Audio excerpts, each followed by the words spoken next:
आइए प्रार्थना करेंगे और आज के दिन की शुरुआत करेंगे। आइए प्रार्थना करें। प्यारे परमेश्वर, आपके सामने हम नतमस्तक हैं, धन्यवादी हैं, हलीमियत की रूह के साथ आपके करीब आते हैं, क्योंकि हम जानते हैं प्रभु कि हम आपके बगैर कुछ भी नहीं। हम जानते हैं कि बाइबल बताती है कि आपने पहले हमसे प्रेम किया है। इसलिए प्रभु जी हम चाहते हैं कि हम प्रेम के साथ ही आपके इस प्रेम का जवाब दें। शुक्रगुजार हैं प्रभु आपकी इस आशीष, आपकी रहमत और बरकत के लिए जो लगातार हमारे जीवन पर उंडेली जाती है। बहुत आयत से आपका प्रेम जो हम पर न्यौछावर होता है। धन्यवादी है प्रभु इन सब के लिए, खास तौर से इन प्रार्थना सभाओं के लिए जहां आपके अजीज इकट्ठा होते हैं, अपने दिलों से प्रार्थना आपके प्रति ऊपर उठाते हैं। धन्यवादी है प्रभु यीशु के, जो स्वर्गीय पवित्र स्थान में खड़े होकर हमारा मध्यस्थ है और हमारे लिए, हमारी बेहतरी के लिए, हमारे बचाव उद्धार के लिए प्रार्थना लगातार करता है। धन्यवादी है प्रभु ऐसे असीमित प्रेम के लिए जैसा आपने हमारे प्रति दिखाया है। एक बार फिर खास तौर से हमारी विनती है प्रभु कि आप हमारे दिलों को पाक साफ करें, क्योंकि प्रभु जी एक कलंकित दिल में धार्मिकता, पवित्रता की सच्चाई जड़ नहीं पकड़ सकती। इसलिए विनती करते हैं प्रभु कि अब हमारे दिलों को पाक साफ करें, ताकि सुसमाचार का वह बीज हमारे दिलों में घर कर पाए, गहरी नींव बना पाए, मजबूत जड़ें पकड़ पाए, ताकि हम पवित्रता में सदा के लिए बढ़ते चले जाएं। हम पवित्रता में दानव बने, ताकि हम आपकी सच्चाई, आपकी भलाई, आपकी करुणा पूरी दुनिया के सामने प्रकाशित करने वाले बन सके। और फिर आपकी पवित्र आत्मा की अगुवाई की प्रार्थना करते हैं प्रभु, ताकि जो कुछ हम सीखें आपकी शरण से, आपके सिंहासन से सिखाया जाए, ताकि आप ही का नाम लोगों के सामने ऊंचा उठाया जाए। ये सारी आशीषें हम विश्वास के साथ धन्यवादी समेत आपके प्यारे बेटे प्रभु यीशु के नाम से मांगते हैं, आमीन।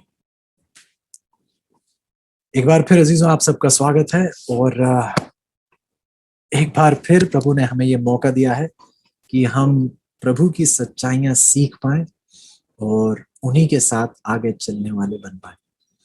धन्यवादी हैं प्रभु के इस मौके के लिए जो हमारे लिए दिया गया है, और उम्मीद करता हूं कि अजीजों आप इन मौकों को हाथ से निकलने नहीं देंगे। आज हम जानने की कोशिश करेंगे कि प्रार्थना क्या नहीं है। ध्यान से सुनिएगा, बीते कलों में पढ़ते आ रहे हैं कि प्रार्थना क्या है। आज हम सीखना चाहेंगे कि प्रार्थना क्या नहीं है। ये सच्चाई आज के संदेश के द्वारा परमेश्वर हमारे सामने प्रकट करेंगे। हेनरी राइटर जो बहुत बढ़िया तरीके से इस कहानी को बताते हैं, और मैं उम्मीद करता हूं कि आप इससे आशीषित होंगे। मरकुस की किताब की ओर हमारा ध्यान जाता है। मरकुस की किताब जो है वह रोमी मसीही भाइयों के लिए लिखी गई।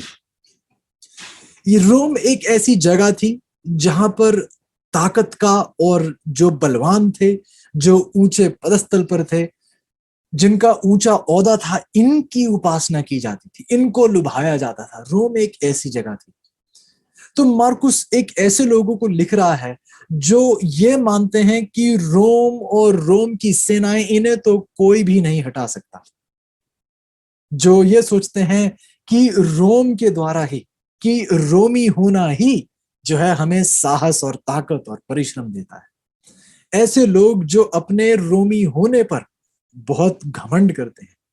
सच्चाई है अजीजों की, कई मसीही लोग ऐसे हैं जो सोचते हैं कि अरे देखिए, हम इस अंतिम कलीसिया के हिस्सा हैं, मेरे पास बैप्टिज्म का सर्टिफिकेट है। तो इस बात का घमंड बहुत लोगों को होता है। मार्कुस कुछ ऐसे ही लोगों को अपनी ये किताब जो है ऐसे लोगों को लिख रहा है, मरकुस की किताब। हम ये भूल जाते हैं अजीजों कि कलीसिया जो है किसी देश पर नहीं, किसी नागरिक पर नहीं, कलीसिया किसी धन दौलत पर नहीं, बल्कि कलीसिया प्रभु यीशु मसीह उस स्थिर चट्टान पर कायम।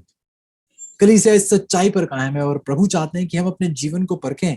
क्या हम उस स्थिर चट्टान प्रभु यीशु पर हम कायम हैं? हम पूरे तरीके से उस पर निर्भर हैं या नहीं?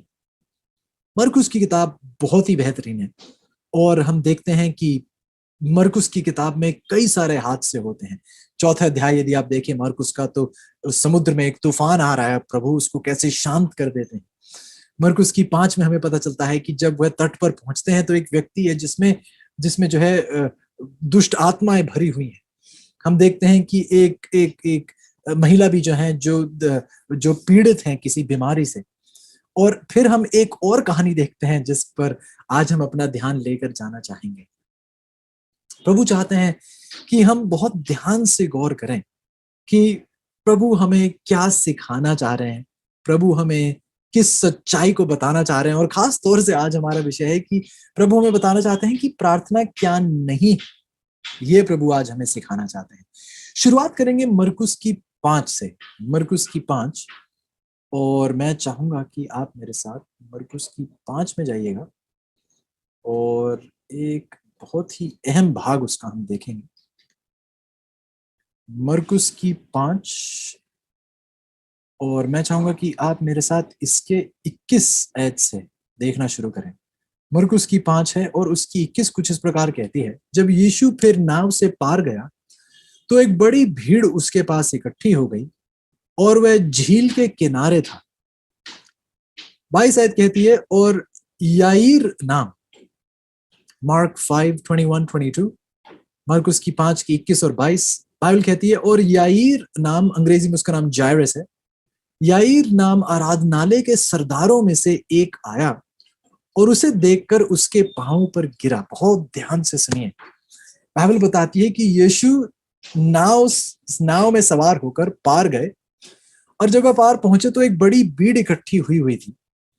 और फिर बाइबल बताती है कि याईर नाम एक आराधनालय के सरदारों में से एक आया और उसे देखकर उसके पांव पर गिरा। कितना बढ़िया एक ऐसा सुनहरा मौका होगा ये देखकर कि इतना बड़ा है ये आराधनालय का सरदार, इसने आकर अपने आप को प्रभु के चरणों में फेंक दिया है। लेकिन अब आकर आप मेरे साथ देखिए कि इस याईर नामक व्यक्ति के साथ बाइबल ने तो हमें बताया कि इसका नाम याईर है, लेकिन यदि आप ध्यान दें तो इसको याईर सिर्फ एक ही बार, इस अध्याय में सिर्फ एक ही बार इसका नाम याईर के नाम से इसे पुकारा जाता है। बाकी हर अलग बार देखिए इसे किस नाम से पुकारा जाता है। 22 में हमने देखा इसका नाम का वर्णन किया गया, याईर नाम आराधनालय के सरदारों में से एक था। अब आके मेरे साथ 35 ऐत देखिएगा, मरकुस की 5 की 35, मार्क 5:35, बाइबल कहती है, फिर यह कह ही रहा था कि आराधनालय के सरदार के घर से लोगों ने आकर कहा, ओ, अब उसको याईर के नाम से नहीं पुकारा गया, अब क्या कहा गया उसे, ये आराधनालय के सरदार था। अब इसको इसके पद से इसको बुलाया जाता है, इसका क्या ओहदा है उस ओहदे के मुताबिक इसका नाम बताया जाता है। इसका नाम याईर नहीं दोबारा दोहराया जाता। 36 आयत देखिए, जो बात वे कह रहे थे उसको यीशु ने अनसुनी करके आराधनालय के सरदार से कहा। एक बार फिर याईर का नाम नहीं लिया गया, कहा गया कि वह आराधनालय का सरदार। 38 आयत देखिएगा, 38 आयत में लिखा है, और आराधनालय के सरदार के घर में पहुंचकर पूरी कहानी में सिर्फ एक ही बार उसका नाम याईर करके उसे बताया गया कि ये याईर इसका नाम है, लेकिन दोबारा पूरी कहानी में दोबारा उसका नाम दोहराया ही नहीं गया। बार बार उसे बताया गया कि आराधनालय का सरदार है, आराधनालय का सरदार है, ये सरदार है। ये याईर नाम से इसे लोग जानते थे, लेकिन स्वर्ग इसको सरदार के नाम से जानता था। ध्यान से सुनिएगा, आस पड़ोस के लोग, यरूशलेम के लोग इसको याईर के नाम से जानते थे, लेकिन स्वर्ग इसको किसी और नाम से जानता था, और ये नाम था आराधनालय का सरदार। पृथ्वी पर ये याईर था, लेकिन स्वर्ग में इसके साथ कोई परेशानी जुड़ी हुई थी, इसमें एक कमी देखी जा रही थी। और पवित्र आत्मा हमें मरकुस की 5 के द्वारा इस ही दिक्कत, इसी परेशानी के बारे में बताती है। ये परेशानी बहुत स्पष्ट रूप से 22 और 23 आयत में पाई जाती है। मरकुस की 5 की 22 और 23, मरकुस की 5 की 22 और 23, मार्क 5:22-23, बाइबल कहती है, याईर नाम आराधनालय के सरदारों में से एक आया और उसे देखकर उसके पांव पर गिरा। कितनी हलीमियत का एक ये प्रकाशन है। उस वह आया और अपने आप को हलीमियत की रूह में उसने प्रभु के पैरों में गिरा दिया। ये तो एक ऐसा आपके शरीर का एक ऐसा पोस्चर है, आपके शरीर का ये एक ऐसा आसन है जिसे कहना चाहिए कि एक ऐसे शरीर की दशा है जो दर्शाती है कि आपने अपने आप को बिल्कुल हलीम कर जो है प्रभु के सामने आपने फेंक दिया है। लेकिन इस दशा में आकर, इस दशा में इसे देखकर कि इसने प्रभु को अपने सामने इसने देखिए कैसे अपने आप को कैसे नम्र तरीके से प्रभु के चरणों में फेंक दिया है। अब 23 ऐत देखिएगा, मरकुस की 5:23। बाइबल कहती है और उसने ये कहकर बहुत विनती की। ध्यान से सुनिए, यह कहकर उसने क्या कर रहा है, विनती। पहली बात, चरणों में उसने गिरा दिया अपने आप को, प्रभु के चरणों में। दूसरी बात हम देखते हैं, वह विनती करने लगा। लेकिन अब देखिए विनती किस बात की करता है। कहता है कि मेरी छोटी बेटी मरने पर है, तू आकर उस पर हाथ रख कि वह चंगी होकर जीवित रहे। आप पढ़ते हैं, कहते हैं इसमें क्या बुरा है, कुछ गलत नहीं कहा। उसने प्रभु यीशु से कहा कि मेरी छोटी बेटी मरने पर है, तो आप आए, उस पर हाथ रखें, उसे चंगा करें, तब वह जीवित हो सके। और अजीजों, यहीं पे स्वर्ग को याईर से थोड़ी तंगी है। ऐसा क्यों? यहीं पे स्वर्ग जो है याईर के जीवन में एक तंगी देखता है, एक कमी देखता है। ये कमी क्या है? आप कहते हैं कि मैंने तो कोई यहाँ कमी नहीं देखी है। भाई आपको यहाँ कमी क्या लग रही है? याईर में ऐसी क्या कमी? यदि आप ध्यान दें तो याईर आया तो है, दंडवत भी कर रहा है, याईर विनती भी कर रहा है। लेकिन इसकी विनती क्या है? इसकी विनती है कि मेरी छोटी बेटी मरने पर है, आप आए, आप उस पर हाथ रखें, आप उसे चंगा करें, तब ही वह जीवित हो। ये दंडवत तो कर रहा है, कह तो रहा है कि मैं विनती भी कर रहा हूं, लेकिन विनती में, इस दंडवत में, इस प्रार्थना में ये प्रभु को आदेश दे रहा है कि मेरी बेटी किस प्रकार चंगी की जाए। क्या आप ध्यान दे रहे हैं या नहीं? इसके शरीर, इसका शरीर जो है, इसके शरीर का ये आसन, इसके शरीर की दशा, पैरों में गिरे हुए, ये दर्शाती है कि ये हलीम हो चुका है प्रभु के सामने। इसने अपने आप को पूरी तरीके से समर्पित कर दिया है। जब बिनती शब्द का इस्तेमाल करता है तो अर्थ कहते हैं कि अरे देखिए, ये तो कितना कितना निस्वार्थ इसका स्वभाव है, कितने निस्वार्थ से ये प्रभु के सामने अपनी विनती पेश कर रहा है। लेकिन इसकी विनती सचमुच में एक आदेश, एक कमांड है।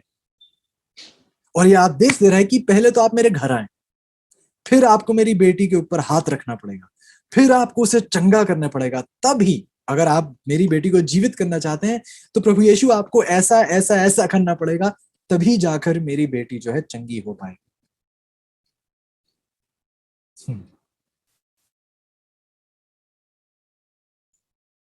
सच्चाई है चीजों की, हम सब याईर से बहुत वाकिफ हैं। हम सब याईर को जानते हैं। आप यकीन ना माने या हम माने, आप याईर को बहुत अच्छे से जानते हैं, क्योंकि चीजों हम सब में एक याईर छिपा बैठा है। क्या आप ध्यान से सुन रहे हैं? हम सब में एक याईर छिपा बैठा है।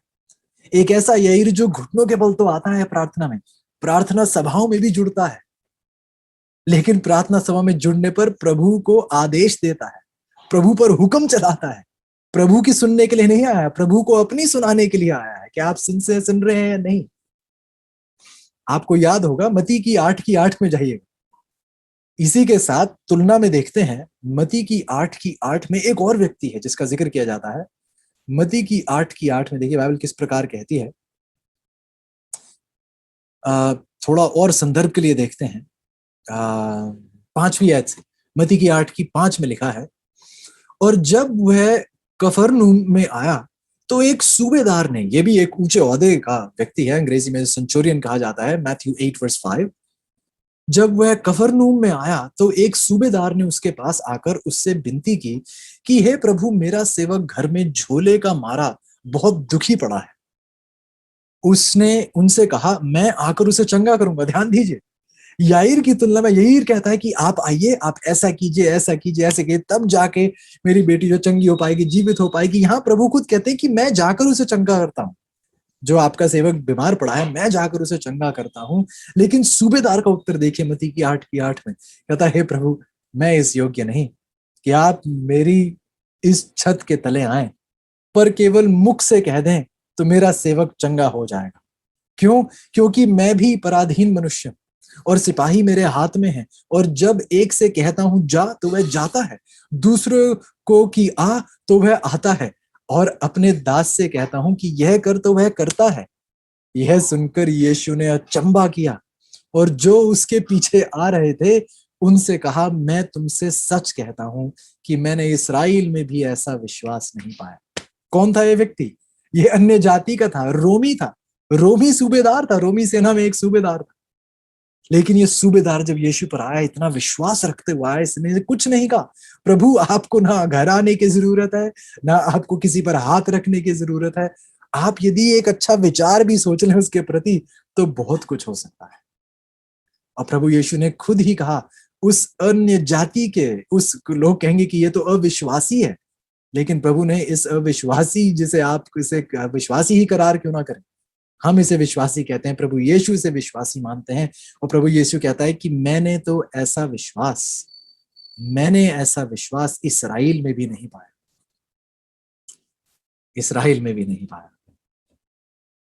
हाँ, लेकिन ये याईर जो है, ये उस नमन की तरह है। नईमन से आप वाकिफ हैं। नमन से कहा गया था कि आप जाकर उस नदी में, उस गंदी नदी यरदन नदी में जो है, आप जो है गोते लगाएं। और वह सोच रहा होगा कि इतनी गंदी नदी में मैं क्या करूंगा जाकर। लेकिन प्रभु ने उसे वहीं पुकारा था। ध्यान दीजिएगा अजीजों की, ध्यान दीजिएगा कि प्रभु किस प्रकार हमारे जीवन में कार्य करते हैं। आज इस कहानी की सच्चाई ही है, प्रभु हमें कुछ सिखाने की कोशिश में है। प्रभु हमें सिखा रहे हैं कि प्रार्थना क्या नहीं है। आप घुटनों के बल आ जाते हैं, आप बहुत नम्र आवाज में बात करते हैं, इसका मतलब ये नहीं कि ये प्रार्थना बन जाती है। याईर की तरह कई मसीही लोग हैं जो दंडवत तो करते हैं, घुटने के बल तो होते हैं, सर भी ढक लेते हैं, और आकर प्रार्थना करते हैं, बहुत मीठी आवाज में करते हैं, बड़े बड़े शब्दों का इस्तेमाल करते हैं, लेकिन ये सब कुछ करते हुए वह प्रभु पर हुक्म चला रहे होते हैं। परमेश्वर को बताते हैं कि प्रभु आपको ऐसा करना चाहिए, ऐसा करना चाहिए, ऐसा करना चाहिए। कई सारे लोग हैं, कहते हैं कि देखिए मेरे पास पैसे कुछ कम है, प्रभु आपको मेरी सैलरी बढ़ानी होगी, आपको मेरे मालिक से बात करनी होगी, आपको उसके साथ ऐसा करना होगा, आप किसी और से कहिए, उस व्यक्ति से कहिए उसके पास बहुत पैसे हैं, उन्हें कहिए कि वह मुझे कुछ पैसे दें। प्रभु जी आप उस कठोर दिल पर हाथ क्यों नहीं रखते, वह इतना अमीर आदमी है, वह मुझे कुछ पैसे क्यों नहीं दे देता। क्या आपने ध्यान दिया अजीजों कि ये दावा करते हुए कि हम प्रार्थना कर रहे हैं, सच्चाई तो यह है अजीजों कि हम प्रभु पर हुक्म चलाते हैं। सवाल मेरा बहुत सरल है, क्या आपने कभी किसी ग्रह की स्थापना की है? क्या आपने कभी किसी ब्रह्मांड को रचा है? क्या आपने कभी किसी तारे को बनाया है? क्या कभी किसी चंद्रमा को आपने रोशनी दी है? हम सब का इन सारे सवालों का जवाब एक ही है, और वो है नहीं। लेकिन प्रार्थना में हम परमेश्वर को यह सिखाने की कोशिश करते हैं कि परमेश्वर कैसे बनना चाहिए। हम में इतनी हिम्मत आ जाती है कि हम परमेश्वर को बताएं कि उसे परमेश्वर किस प्रकार बनना चाहिए। उसका संचालन प्राप्त करने के बजाय हम उसे बताते हैं कि हमारा संचालन किस प्रकार किया जाना चाहिए। जब मुसीबत आती है तो हम उसे हल बताते हैं कि आप ऐसा करके हल करिए। अजीजों, क्या बाइबल हमें नहीं बताती है यिर्मयाह की किताब में कि यदि आप उसे पुकारें, आइएगा मेरे साथ यिर्मयाह की किताब उसका 33 अध्याय, यिर्मयाह की किताब उसका 33 अध्याय, बाइबल बताती है कि प्रार्थना क्या है। याईर की कहानी से हमें पता चलता है कि प्रार्थना क्या नहीं है, प्रार्थना हुक्म चलाना नहीं है। यिर्मयाह की 33 हमें बताती है कि प्रार्थना क्या है। यिर्मयाह की 33 की 3 कहती है, मुझसे प्रार्थना कर और मैं तेरी सुनकर, जरमाया 33:3 यिर्मयाह की 33 की 3, मुझसे प्रार्थना कर और मैं तेरी सुनकर तुझे बड़ी बड़ी और कठिन बातें बताऊंगा जिन्हें तू अभी नहीं समझता, जिन्हें तू अभी नहीं जानता। तू मेरी और आ मुझसे प्रार्थना कर, अपने परेशानी रख, मुझे सिखा मत कि परेशानी का हल कैसे करना है। कृपया करके अजीजों, परमेश्वर को मत सिखाइए कि उसे परमेश्वर कैसे बनना है, आपका संचालन कैसे करना है। आप उसे अपनी समस्या बताइए, आप उसे अपनी कठिनाई बताइए, अपनी मुश्किल, अपनी परिस्थिति उसके सामने रखिए और तैयार रहिए उसके संचालन के लिए। और प्रभु कहता है कि यदि आप मुझे इजाज़त देंगे तो मैं आपको ऐसी बड़ी बड़ी और कठिन बातें बताऊंगा जिन्हें ना तो आप समझते हैं ना ही आप जानते हैं। बहन वाइट बताती हैं कि प्रभु के पास 1000 तरीके हैं। The Lord has 1000 ways to provide for us of which we know nothing of. प्रभु के पास 1000 तरीके हैं आपकी जरूरतें पूरी करने के लिए जिनका आपको अंदाजा तक नहीं। परमेश्वर के पास 1000 तरीके हैं आपकी समस्या के हल के लिए जिनके बारे में आपको अंदाजा तक नहीं। आइए अजीजों, हम याईर की तरह ना बने। आइए हम प्रभु पर हुक्म ना चलाएं बल्कि प्रभु की सुनने के लिए उसके करीब आए। आइए हम उसे ना बताएं कि उसे परमेश्वर कैसे बनना है, बल्कि परमेश्वर को इजाज़त दें कि उसे हमारे जीवन में किस प्रकार हमारा संचालन करना है। आइए हम इस धोखे में ना आ जाएं। हम अपने आप को ही ना भरमाने लगें ये सोचकर कि क्योंकि मैं घुटनों के बल आया हूँ, इतनी नम्र स्वभाव से प्रार्थना कर रहा हूँ, तो ये सचमुच में प्रार्थना है। ये प्रार्थना नहीं है। इसीलिए क्या अब आप समझ रहे हैं? क्या अब आप समझ रहे हैं कि याईर का नाम कहानी में सिर्फ एक ही बार याईर कहा गया? बार बार उसे क्या कहा? आराधनालय का सरदार, आराधनालय का सरदार, आराधनालय का सरदार। क्यों? क्योंकि इसे सरदारी करना ज्यादा अच्छा लगता था। सरदार इसका स्वभाव बन चुका था। प्रभु के सामने भी ये सरदार बनकर आ रहा है, दंडवत तो कर रहा है लेकिन दिल इसका अभी भी सरदार है। जैसा हमने पहले पढ़ा था, जब से एक सवाल पूछा गया था प्रार्थना के बारे में, तो हमने कहा कि कई लोगों के घुटने तो झुक जाते हैं प्रभु के सामने लेकिन उनका दिल नहीं झुकता है। हम घुटने तो झुका देते हैं प्रभु के सामने लेकिन दिल झुकने के लिए तैयार नहीं होता है।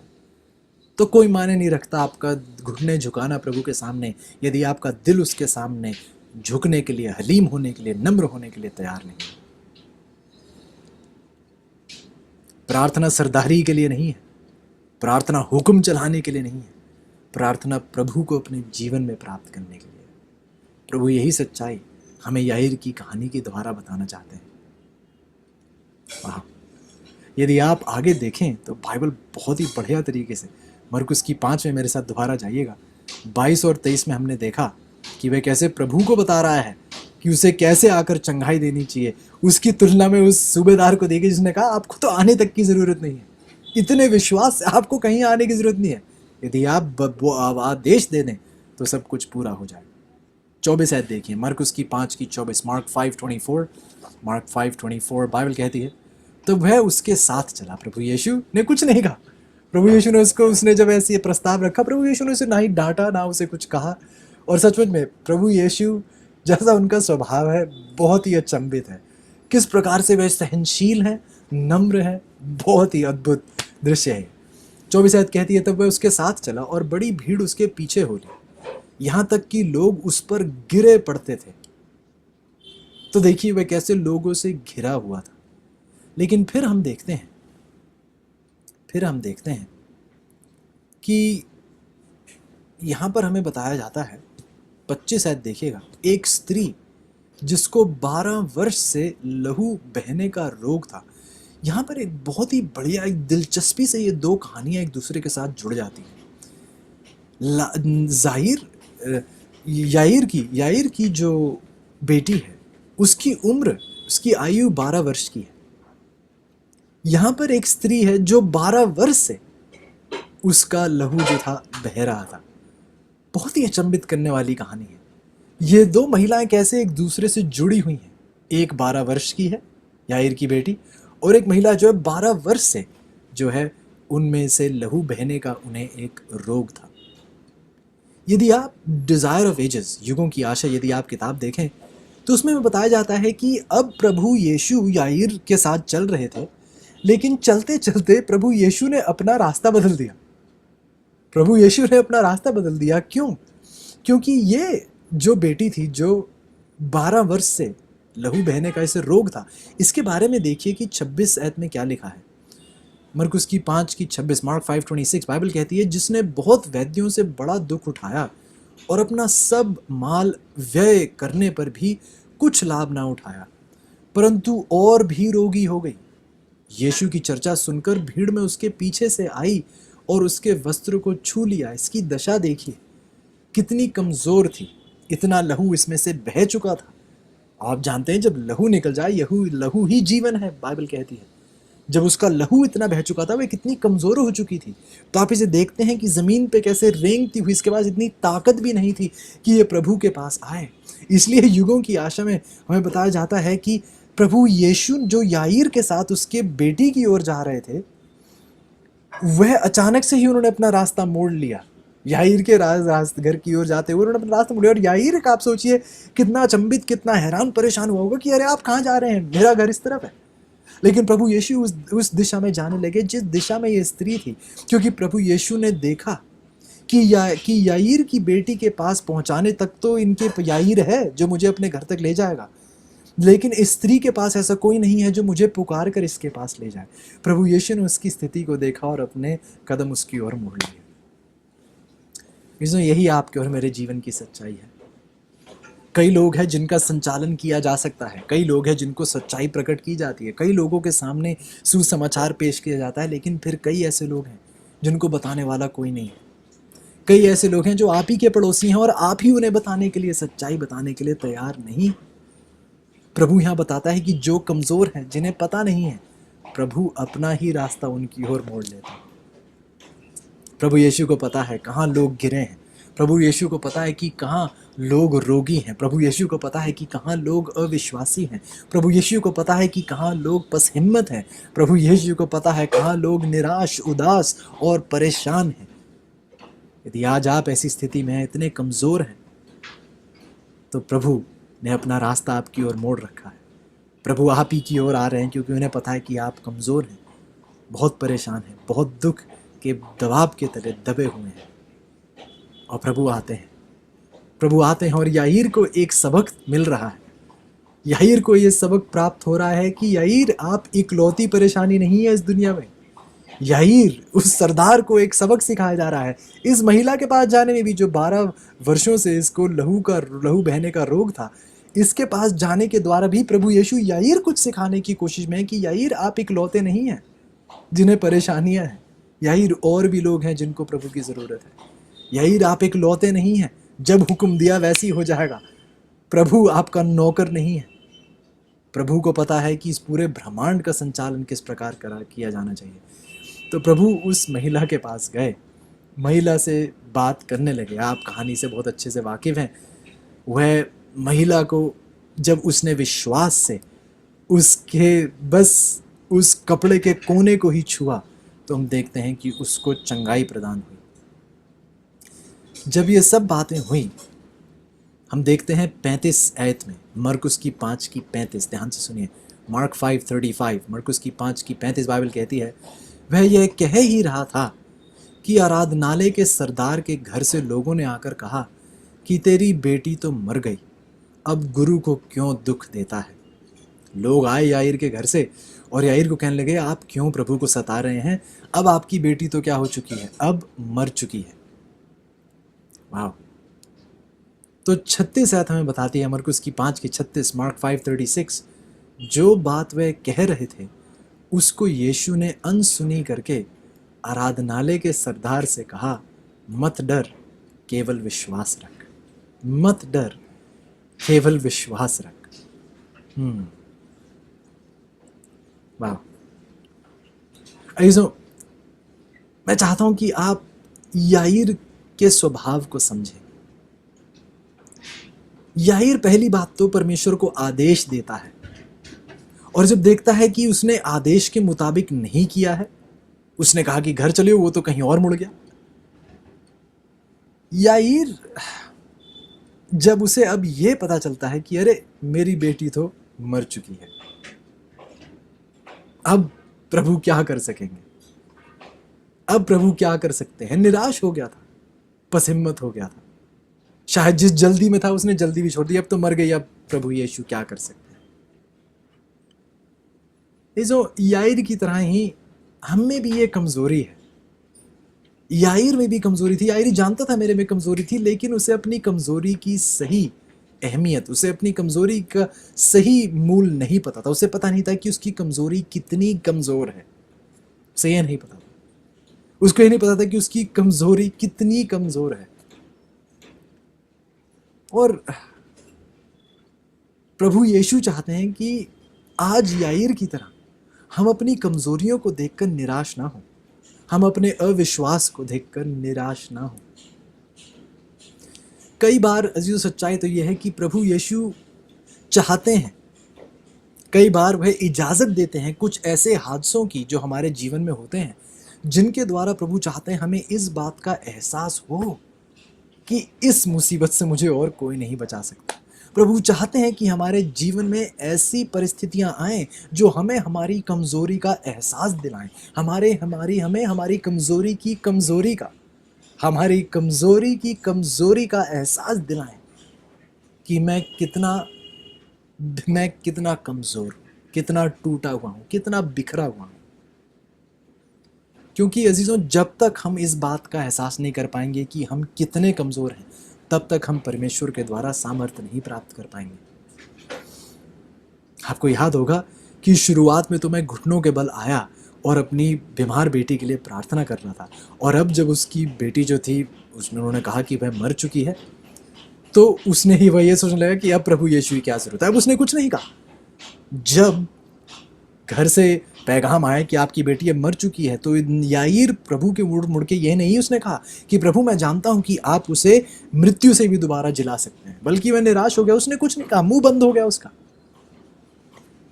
तो प्रभु ने ही उसकी ओर मुड़े, प्रभु ही उसकी ओर मुड़े। कुछ ऐसा लगता है कहानी से कि याईर को एहसास हुआ कि जहां मृत्यु है वहां प्रभु यीशु की अब क्या जरूरत, वहां अब कुछ नहीं हो सकता। लेकिन सच्चाई तो यह थी कि अजीजों की कब्र भी प्रभु यीशु को निराश नहीं कर सकती थी। कब्र भी प्रभु यीशु को बस हिम्मत नहीं कर सकती थी, बल्कि प्रभु यीशु ने उसकी ओर मुड़कर कहा कि मैं, डरो मत, केवल मुझ पर विश्वास करो। डरो मत, केवल मुझ पर विश्वास करो। ठीक उस प्रकार से अजीजों, जो आज आपके बीच में याईर छिपा बैठा है, प्रभु उस सरदार से आज बात करते हुए कहते हैं कि आप सीखें कि आपको मुझ पर विश्वास कैसे करने की ज़रूरत है। घबराइए नहीं, परेशानी और परिस्थितियां जो आती हैं इनसे घबराइए नहीं, बल्कि प्रभु पर विश्वास करना सीखें।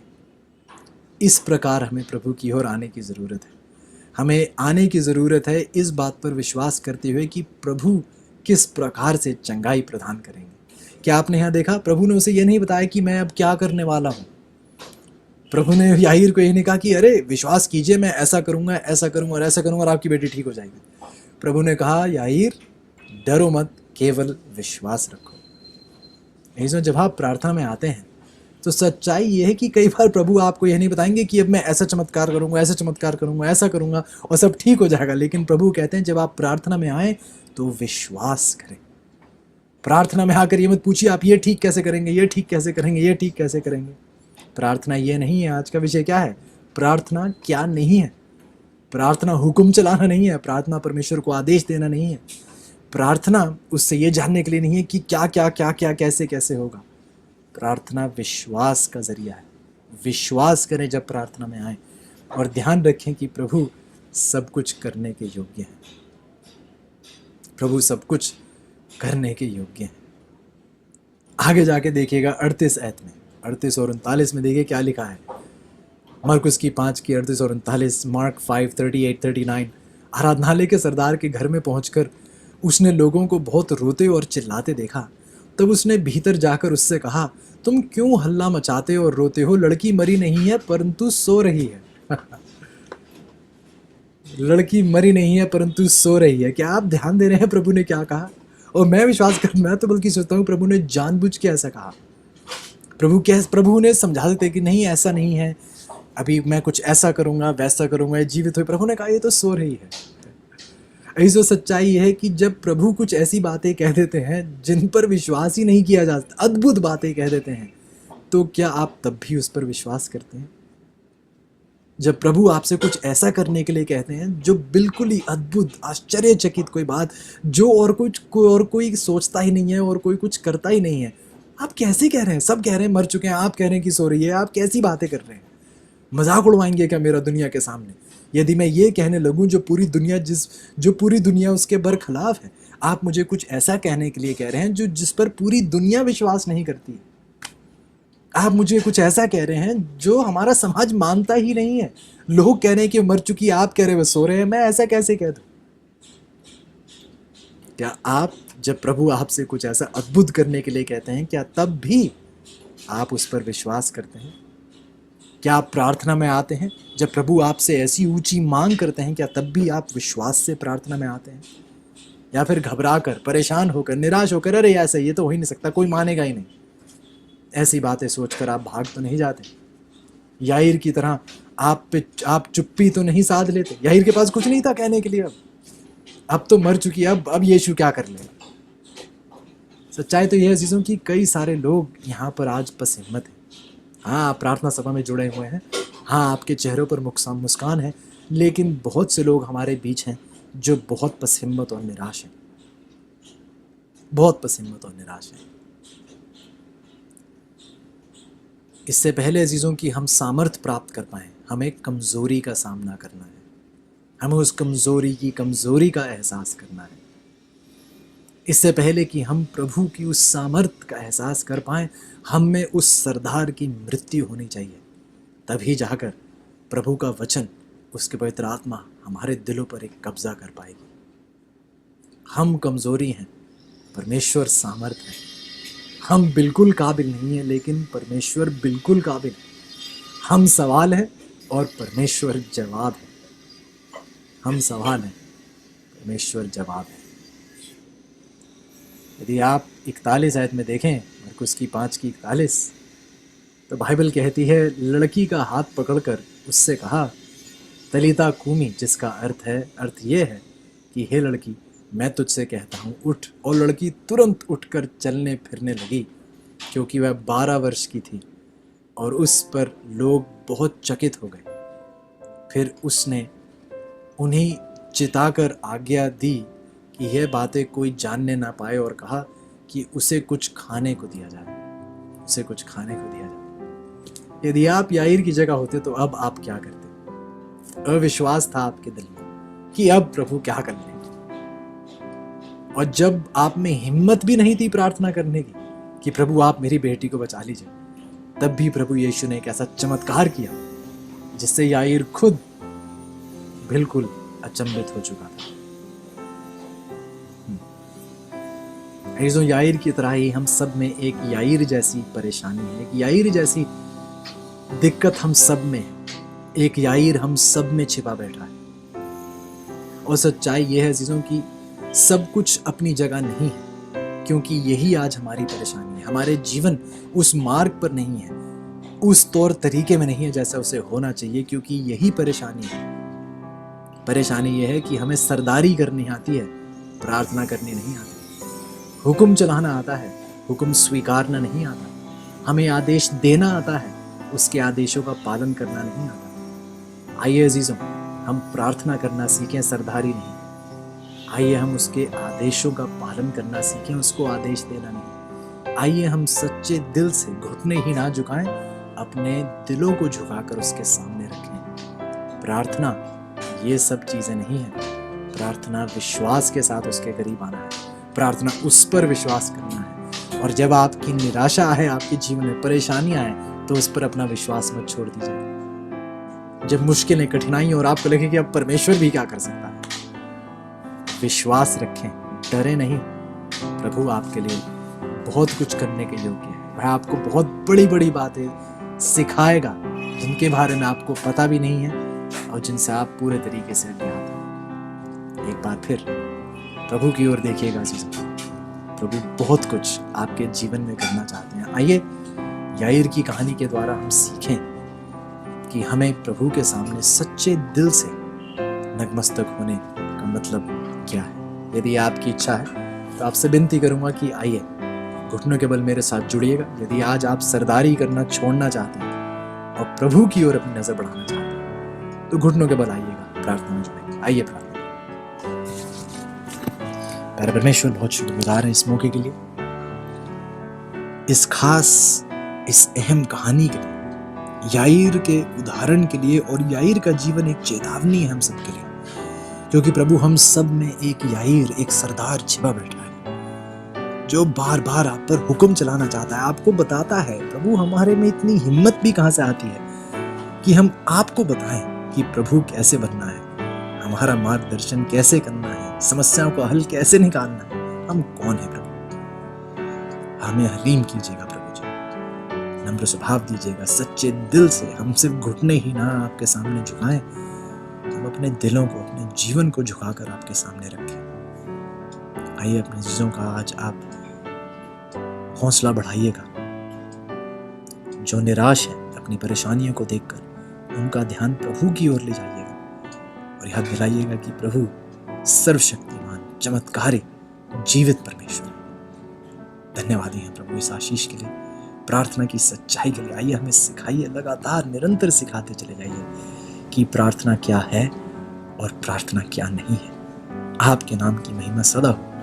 ये सारी आशीष हम आपके प्यारे बेटे प्रभु यीशु के नाम से मांगते हैं, आमीन।